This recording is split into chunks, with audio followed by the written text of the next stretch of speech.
कधी तुमच्यासोबत असं झालं आहे का की आयुष्यात सगळं व्यवस्थित चालू आहे, घर आहे, कुटुंब आहे, काम आहे, पण तरीही आतून एक हलकीशी अस्वस्थता जाणवते. जणू काही आपण ज्या आयुष्यासाठी बनलो आहोत ते पूर्णपणे जगत नाही आहोत. आपल्याला माहिती असतं की आपल्या हात अजून खूप क्षमता आहे, आपण जास्त डिसिप्लिन होऊ शकतो, जास्त फोकस होऊ शकतो, जास्त यशस्वी होऊ शकतो, पण ते सगळं फक्त विचारांमध्येच राहतं. प्रत्यक्षात काही बदलत नाही.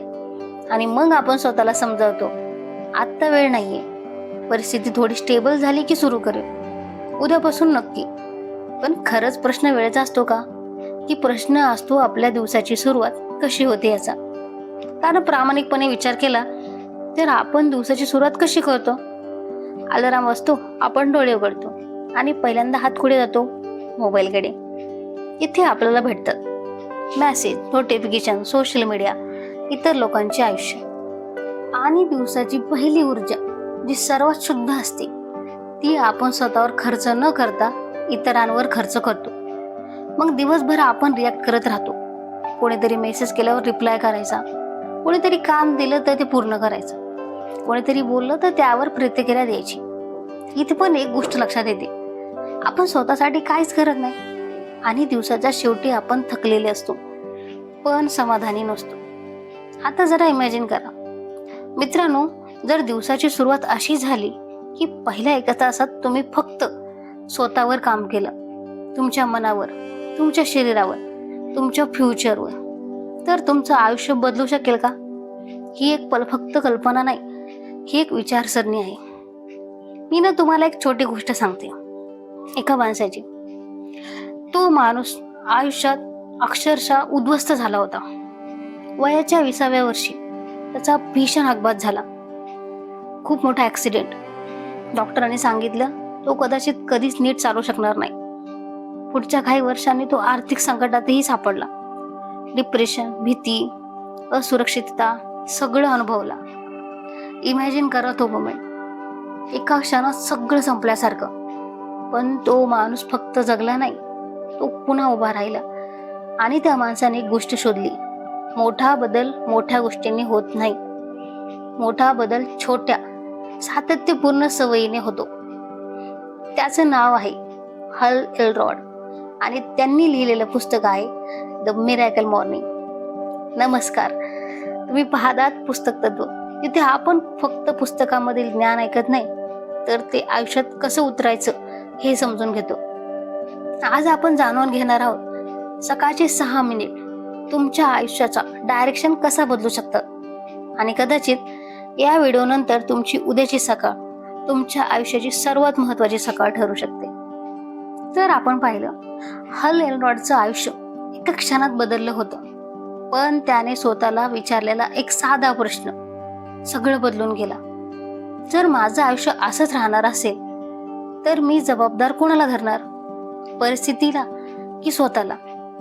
आणि त्यांना जाणवलं, जर बदल हवा असेल तर दिवसाची सुरुवात बदलली पाहिजे. कारण सकाळ ही फक्त वेळ नसते, ती एक स्टेट असते, मनाची अवस्था असते, जिथे जग अजून शांत असतं आणि तुम्ही स्वतःशी कनेक्ट होऊ शकता. यातून जन्माला आला एक सिंपल फॉर्म्युला, सेव्हियर्स. हल यांनी हा सेव्हियर्स फॉर्म्युला आणला आहे. पण हा फक्त ॲक्रोमनी नाही, हा स्वतःला रोज पुन्हा घडवण्याचा मार्ग आहे. चला तर आपण पाहूया सेव्हियर्स मधील प्रत्येक अक्षराचा अर्थ काय होतो. लेखकाने या शब्दाला खूप छान प्रकारे एक्सप्लेन केला आहे. फर्स्ट, एस फॉर सायलेन्स, शांतता. आपण दिवसभरात आवाजात जगतो, फोन, लोक, काम, जबाबदाऱ्या, पण आपण स्वतःच्या मनाचा आवाज ऐकायला वेळ देतो का? सायलेन्स म्हणजे फक्त डोळे बंद करून बसणं नाही, सायलेन्स म्हणजे स्वतःशी भेट. सकाळी 5 मिनिट जरी तुम्ही शांत बसलात, कोणताही मोबाईल नाही, कोणतेही डिस्ट्रॅक्शन नाही, तर तुम्हाला जाणवेल मनात किती विचार चालू असतात आणि हळूहळू ते विचार सेटल होतात. ही मेडिटेशन असू शकते, ही प्रार्थना असू शकते, किंवा फक्त डीप ब्रीदिंग. पण त्या 5 मिनिटात तुम्ही जगापासून दूर नसता, तुम्ही स्वतःकडे परत येत असता. आणि जेव्हा दिवसाची सुरुवात क्लॅरिटीने होते, तेव्हा डिसिजन पण क्लॅरिटीने घेतले जातात. याचा सेकंड लेटर आहे अफर्मेशन. आपण दिवसभर स्वतःशी बोलत असतो, पण ते बोलणं कसं असतं? माझ्याकडून होत नाही, मी डिसिप्लिन नाही, मी लकी नाही. ही पण अफर्मेशनच आहे, पण निगेटिव्ह. हल म्हणतात, जर आपण न कळत निगेटिव्ह प्रोग्रामिंग करतो, तर जाणीवपूर्वक पॉझिटिव्ह प्रोग्रामिंग का करू नये? सकाळी स्वतःला सांगणं, मी रोज प्रगती करत आहे, मी माझ्या आयुष्याची जबाबदारी स्वीकारते, मी आर्थिकदृष्ट्या मजबूत होत आहे. सुरुवातीला कदाचित खोटं वाटेल, पण मेंदू तेच मान्य करेल. पण जर रोज स्वतःला सामर्थ्यवान सांगितलं, तर हळूहळू तुमचं वागणं बदलायला लागेल. अफर्मेशन म्हणजे स्वतःच्या फ्युचर आयडेंटिटीशी स्वतः आधीच ओळख करून घेणं, की आपण भविष्यात कसे आहोत हे आधीच स्वतःशी बोलणं. याचा थर्ड लेटर येतो व्ही फॉर व्हिज्युअलायझेशन. तुम्ही डोळे बंद करून कल्पना करा, तुमचं आयडियल आयुष्य कसं आहे, तुम्ही कसे दिसता, तुमचं घर कसं आहे, तुमचं काम, तुम्ही जिथे काम करता ते कसं असेल, तुमची आर्थिक स्थिती कशी असेल. व्हिज्युअलायझेशन म्हणजे फक्त स्वप्न बघत नाही, तो रिहर्सल आहे. जसं एखादा खेळाडू मॅच आधी मनात गेम खेळतो, तसंच तुम्ही तुमचं फ्युचर आधी मनात जगता. मेंदूला रिअल आणि कल्पना केलेल्या अनुभवात फारसा फरक कळत नाही, तो त्या प्रतिमांवर प्रतिक्रिया देतो. म्हणून जर तुम्ही रोज स्वतःला कॉन्फिडेंट व्हायलात, तर तुम्ही न कळत कॉन्फिडेंट वागायला लागता. व्हिज्युअलायझेशन म्हणजे पॉसिबिलिटीला रियालिटीमध्ये रूपांतर करण्याची पहिली पायरी. पुढचा लेटर आहे ई, एक्सरसाइज. आता एक साधा प्रश्न आहे आपल्याला, जेव्हा शरीर सुस्त असतं तेव्हा मन शार्प असतं का? नाही ना. एक्सरसाइज म्हणजे जिम नाही, एक्सरसाइज म्हणजे आपल्या बॉडीला सिग्नल देणं, मी जागे आहे. तुम्ही फक्त 10 मिनिट स्ट्रेचिंग, थोडी वॉक, काही जम्पिंग जॅक्स इतकं जरी केलं तरी ब्लड सर्क्युलेशन वाढतं, आपली एनर्जी वाढते, मूड इम्प्रूव्ह होतो. आणि जेव्हा शरीर एनर्जेटिक असतं तेव्हा डिसिजन पॉवर पण स्ट्रॉंग होते. आतापर्यंत आपण सायलेन्स, अफर्मेशन, व्हिज्युअलायझेशन आणि एक्सरसाइज पाहिलं, पण आता इमॅजिन करा, तुम्ही मन शांत केलं, स्वतःला पॉझिटिव्ह वाक्य सांगितले आहेत, तुमचं फ्युचर मनात पाहिलं आहे आणि शरीर एनर्जेटिक केलं आहे. आता तुम्ही रिस्पेक्टिव्ह स्टेटमध्ये आहात. हीच वेळ आहे पुढच्या 2 सवयींची, त्या सवयी जाणून घेण्याची. सेव्हियर्स मधला नेक्स्ट लेटर आहे आर, आर फॉर रीडिंग. हल म्हणतात, सक्सेस हा ॲक्सिडेंट नसतो, तो लर्न असतो, तो आपला बिहेवियर असतो. आपण आत्ता ज्या पातळीवर आहोत तिथे आपल्याला आणणारे विचार हे आपले जुने विचारच आहेत. जर आयुष्य बदलायचं असेल तर विचार बदलावे लागतात, आणि विचार बदलण्यासाठी आपल्याला नवीन नॉलेज लागते. रीडिंग म्हणजे फक्त पुस्तक वाचणं नाही, रीडिंग म्हणजे स्वतःला रोज थोडं अपग्रेड करणं. फक्त 10 मिनिट जरी तुम्ही एखादं चांगलं पुस्तक वाचलं तर वर्षभरात किती पेजेस होतील, किती आयडियाज जमा होतील, तुम्ही स्वतः विचार करून बघा. वर्षाचे 365 दिवस इंटू 10 मिनिट तुम्ही थोडंसंच पण रोज केलं तर ते आयुष्यभराचं कंपाऊंडिंग ग्रोथ बनतं. रीडिंग तुमचा कॉन्फिडंट वाढवतं, डिसिजन क्वालिटी सुधारतं आणि तुम्हाला ॲव्हरेज विचारांपासून वेगळं बनवतं. रीडिंगमध्ये खूप मोठी ताकद आहे, म्हणून ह्यासाठी पुस्तकं हे आपला आरसा असतात. पुढचं सेव्हियर्स या शब्दामधील शेवटचं अक्षर आहे येस. Yes for स्क्रायबिंग, जनरलिंग. स्क्रायबिंग म्हणजे लिहिणं, पण काय लिहायचं? तुमचे विचार, तुमची गोल्स, तुमचे ग्रॅटिट्यूड, तुमचे फिअर्स. जेव्हा विचार फक्त डोक्यात असतात तेव्हा ते गोंधळलेले असतात, पण जेव्हा ते कागदावर उतरतात तेव्हा ते स्पष्ट होतात. जनरलिंग म्हणजे आपल्या मनाचा आरसा. तुम्ही काय केलं, काय शिकलात, कशाबद्दल आभारी आहात, कशाबद्दल आभारी आहात, हे सर्व लिहायला सुरुवात केली की तुम्हाला स्वतःची प्रगती दिसायला लागते, आणि जे मोजता येतं ते सुधारताही येतं. सेव्हियर्स हा फक्त 6 ॲक्टिव्हिटीची लिस्ट नाही, तो एक सिस्टीम आहे. सायलेन्स तुम्हाला क्लॅरिटी देतो, ॲफर्मेशन तुमची आयडेंटिटी बदलतात, व्हिज्युअलायझेशन तुम्हाला तुमचं डायरेक्शन देतं, एक्सरसाइज एनर्जी देतं, रीडिंग नॉलेज वाढवतं, स्क्रायबिंग अवेअरनेस देतं. तुम्हीच विचार करा, ह्या 6 गोष्टी रोज मिळाल्या तर आयुष्य बदलणार नाही का? आणि सगळ्यात मोठी गोष्ट, हे सगळं करण्यासाठी तुम्हाला 1 तास हवा आहे. पण हाल इथेच थांबत नाहीत. ते म्हणतात, जर तुम्हाला 1 तास मिळत नसेल तर 6 मिनिट तरी द्या. तुम्ही स्वतःला फक्त 6 मिनिट तरी नक्कीच देऊ शकता.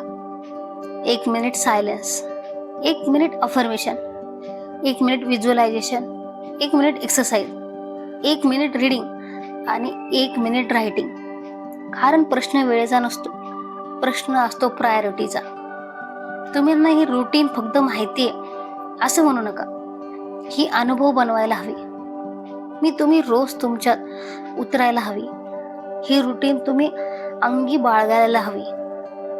हल एल्रॉड एक खूप वेगळा विचार मांडतात, लिव्ह ऑफ लिव्हिंग. हा खूप पॉवरफुल रिफ्लेक्शन सेगमेंट आहे. बहुतेक लोक त्यांची क्षमता पाहून जगत नाहीत, ते त्यांच्या परिस्थिती पाहून जगतात. म्हणूनच हल आयुष्याची 4 लेवल सांगतात. आणि हे ऐकताना तुम्ही स्वतःला कुठे पाहता ते प्रामाणिकपणे विचारा. लेवल 1 आहे मेंडेटरी, सरासरी आयुष्य. हा तो लेवल आहे जिथे आपण फक्त मॅनेज करतो. आपण न जगतो पण फुल जगत नाही. आपल्याकडे स्वप्न असतात पण ऍक्शन नाही. आता काहीतरी मोठं करायची इच्छा असते पण कम्फर्ट झोन जिंकतो. आपण म्हणतो सगळं असंच जगतात आणि स्वतःला समजावतो. त्यांनी 2nd लेवल सांगितले आहे सर्वायवल, फक्त निभावून नेणं. हा लेवल आणखीन खालचा. इथे माणूस फक्त बिल्स, रिस्पॉन्सिबिलिटीज, स्ट्रेस यात अडकलेला असतो. सकाळ मोटिवेशनने नाही तर टेन्शनने सुरू होते. लाईफ इथे रिस्पॉन्स मोडमध्ये असते. लेवल 3 आहे सक्सेस. इथे लोक अचीव करतात, मनी, पोझिशन, रिकॉग्निशन. पण इथे एक धोका आहे, बाहेरून सक्सेस असतो पण आतून शांती नसते. लेवल 4 आहे मिरॅकल लेवल. हा लेवल वेगळा आहे. इथे माणूस फक्त अचीव करत नाही, तो कॉन्शियस जगतो. तो स्वतःवर काम करतो. तो इंटेन्शनने दिवस सुरू करतो. तो रिॲक्शनने नाही क्रिएशनने जगतो. हल म्हणतात मिरॅकल मॉर्निंग म्हणजे मिरॅकल लाईफची सुरुवात. कारण तुम्ही रोज जर लेवल 4 माइंडसेटने दिवस सुरू केला तर आयुष्य लेवल 1 वर कसं राहील. आता थोडा पॉज घ्या आणि स्वतःला विचारा, मी कोणत्या लेवलवर जगत आहे आणि अजून महत्वाचं, मी कोणत्या लेवलवर जगू शकतो. कारण कदाचित तुमच्यातलं मिरॅकल व्हर्जन फक्त सकाळ उठण्याची वाट पाहत आहे. आता आपण एकत्र काय पाहिलं, एक साधी सकाळ जी आपल्या आयुष्याचा डायरेक्शन बदलू शकते. सायलेन्स स्वतःशी भेट घडवून आणतं आणि अफर्मेशनने स्वतःला नवीन ओळख देऊन जातं. व्हिज्युअलायझेशनने आपल्याला फ्युचरशी आधीच कनेक्ट होणं हे कळून येतं. त्यानंतर एक्सरसाइज करून शरीराला जाग करणं. तुम्ही रोज रीडिंग करून तुमच्या विचारांना उंची देता. स्क्रायबिंग, जर्नलिंगने स्वतःला समजून घेणं. लिहिण्यातून खूप प्रश्न सुटतात. हे सगळं मोठं वाटतं पण खरं पाहिलं तर हे सगळं खूप साधं आहे. फरक फक्त एका गोष्टीचा आहे, ते म्हणजे सातत्य. आपण ना नेहमी मोटिवेशन शोधत राहतो पण डिसिप्लिन तयार करत नाही. आपण बदल हवा म्हणतो पण सवय बदलायला तयार नसतो. हल म्हणतात तुमचं आयुष्य तेवढंच बदलेल जितकं तुम्ही स्वतःला बदलायला तयार आहात. आणि हा बदल ड्रॅमॅटिक नसतो, तो शांत असतो. तो रोज थोडा थोडा होत असतो. कदाचित पहिल्या दिवशी तुम्हाला काहीच फरक जाणवणार नाही, दुसऱ्या दिवशीही नाही. पण 30 दिवसांनी तुम्ही स्वतःकडे बघून म्हणाल मी बदलत आहे. म्हणून मी तुम्हाला आज एक छोटं चॅलेंज देते. पुढचे 30 दिवस, फक्त 30 दिवस, पूर्ण 1 तास नसेल जमलं तरी चालेल, 6 मिनिटांनी सुरू करा. पण दिवसाची सुरुवात इंटेन्शनल करा. मोबाईलने नाही, तक्रारीनेही नाही, तर स्वतःशी कनेक्ट होऊन. कारण कदाचित तुमचं आयुष्य मोठ्या संधीची वाट पाहत नाहीये, ते फक्त तुमच्या एका निर्णयाची वाट पाहत आहे. जर हा व्हिडिओ तुम्हाला आतून स्पर्श करून गेला असेल तर तो फक्त इथे सोडू नका. तो उद्या सकाळी आठवा आणि स्वतःला एक संधी द्या. कारण मिरॅकल बाहेर घडत नाही, ते आज सुरू होतं. आणि कदाचित तुमचं मिरॅकल उद्याच्या सूर्योदयासोबत सुरू होईल. धन्यवाद.